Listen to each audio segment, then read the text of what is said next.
RDS music present.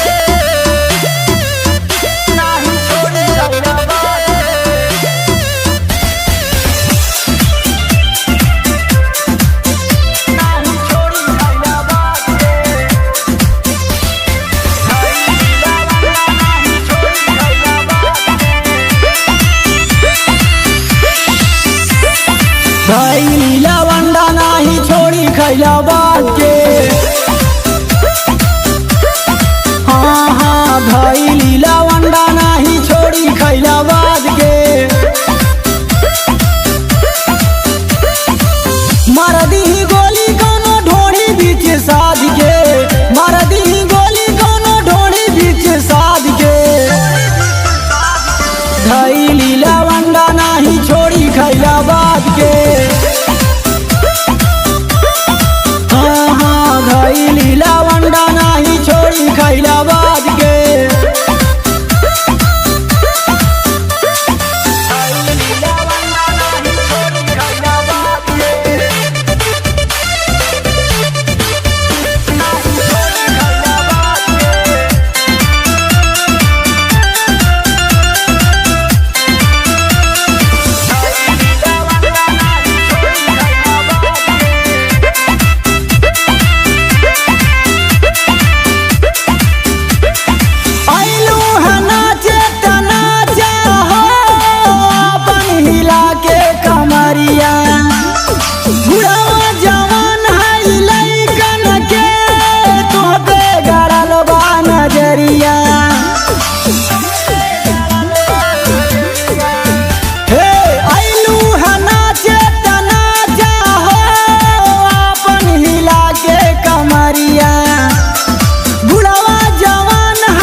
सबके ध्यान तोरा ढोड़िया पे बाटे।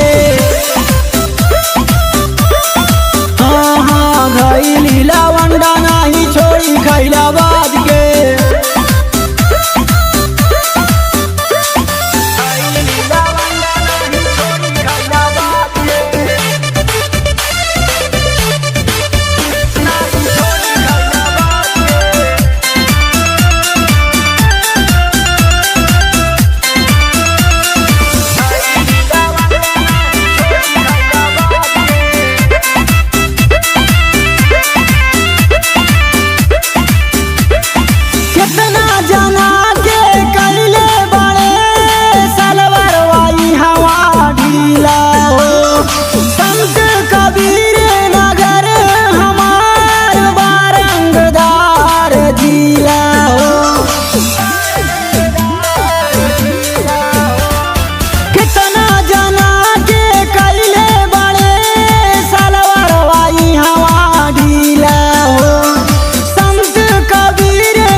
दयानी धनंजय शिकारी खलीलाबाद के।